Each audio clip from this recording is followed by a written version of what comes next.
ಯಾರಿಗಿಲ್ಲ ನೋವು, ಯಾರಿಗಿಲ್ಲ ಸಾವು, ವ್ಯರ್ಥ ವ್ಯಸನದಿಂದ ಸಿಹಿಯೂ ಕೂಡಬೇವು.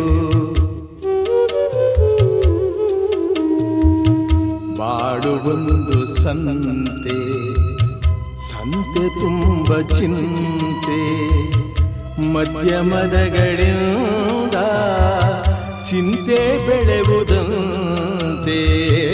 ಅಂಕೆ ಇರದ ಮನಸ್ಸನು ದಂಡಿಸುವುದು ನ್ಯಾಯ, ಮೂಕ ಮುಗ್ಧ ದೇಹವ ಹಿಂಸಿಸುವುದು ಹೇಯ.